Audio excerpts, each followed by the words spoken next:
వైఎస్ఆర్ కాంగ్రెస్ పార్టీలో ఉన్నటువంటి స్థానిక నేతలకి అకస్మాత్తుగా ధైర్యం వచ్చేసిందా?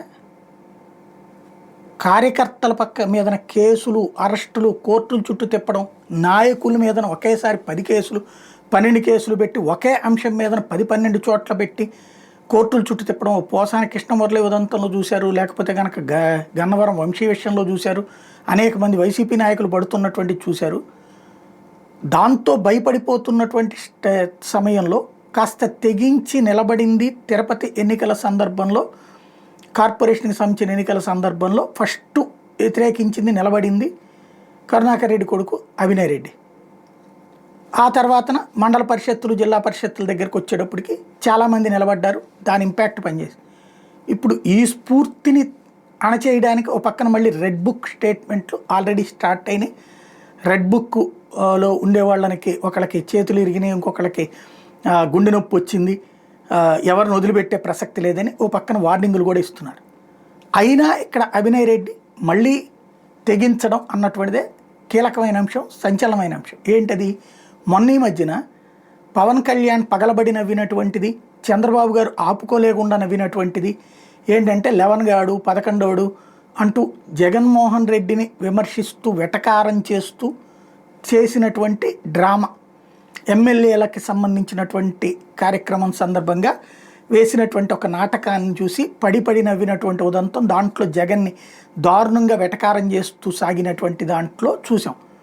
దానికి కౌంటర్గా ఇప్పుడు ఈ ఒకటి వీధి నాటకాలు, ఒకప్పుడు కమ్యూనిస్టులు వేసేవాళ్ళు, వీధి నాటకాలతో పబ్లిక్ని అవేర్నెస్ చేసేవాళ్ళు, కరెంటు ఛార్జీల గురించినో లేకపోతే కనుక ఇతర పన్నులు వేస్తేనో దానికి వ్యతిరేకంగా ప్రజా సంఘాలు, ప్రజా జాతాలని చెప్పేసి వాళ్ళు పబ్లిక్ని మోటివేట్ చేసేవాళ్ళు జరిగాయి. ఇప్పుడు అంత ఓపిక తీరిక వాళ్ళకి లేదు. పాప మా కళాకారులు ఏమైపోయారో కూడా తెలియదు, ఇప్పుడు ట్రైనింగ్ ఇస్తున్నారో లేదో తెలియదు.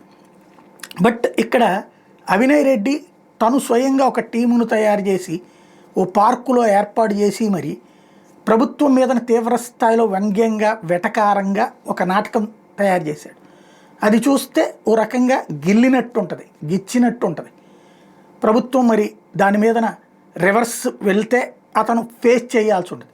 మరి సిద్ధపడి చేశాడా లేకపోతే ఏం చేశాడో? మిగతా వాళ్ళకి మొన్నట్లయితే తన అంశం తర్వాత మోటివేట్ అయ్యి చాలా చోట్లన రివర్స్ అయ్యారు కాబట్టి అట్లా ట్రై చేస్తున్నాడో తెలియదు. ఒకసారి ఆ నాటకం ఏంటో చూద్దాం.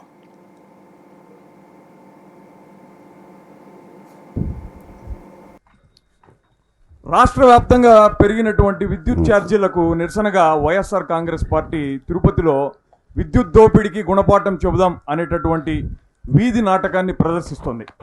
చంద్రబాబు నాయుడు గారు ఎలాంటి వాళ్ళో మీ అందరికీ నేను ప్రత్యేకంగా చెప్పనవసరం లేదు. ఆయన అబద్ధానికి ఓ బ్రాండ్ అంబాసిడర్, అసత్యమునే పలుకోవాలను అంటూ అధికారంలోకి వచ్చారు.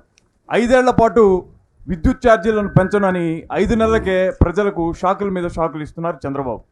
మరి ఎన్నికల కంటే మునుపు ప్రచార సభల్లో పాల్గొన్నటువంటి చంద్రబాబు నాయుడు గారు మాట్లాడుతూ, మేము అధికారంలోకి వస్తే ₹1 కూడా విద్యుత్ ఛార్జీని పెంచం అని అంటూ సూపర్ 6 అనేటటువంటి 6 అబద్ధపు హామీలతో దొడ్డిదారిన అధికారంలోకి వచ్చారు.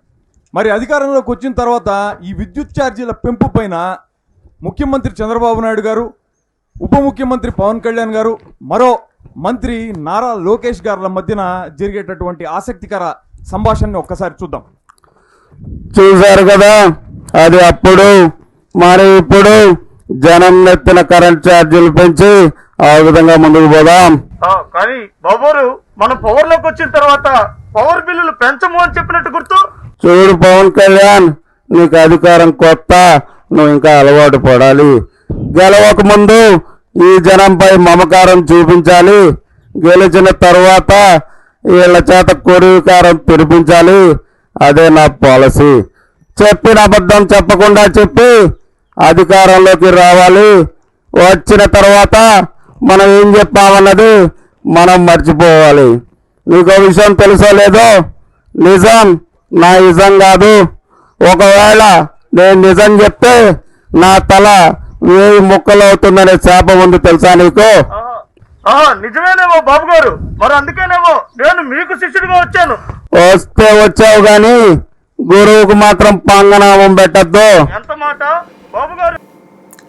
యాక్చువల్గా దాదాపు ఒక 6-7 నిమిషాలు ఉంది, కానీ ఇక్కడ పాయింట్ అలా ఏంటంటే అలాగ మాస్కులు పెట్టి ఇది చేస్తే కనుక అస్సలు సహించరు. మరి అతను తెగించాడా లేకపోతే కనుక ఏం జరుగుతుంది అనేది అయితే చూడాల్సి ఉంది.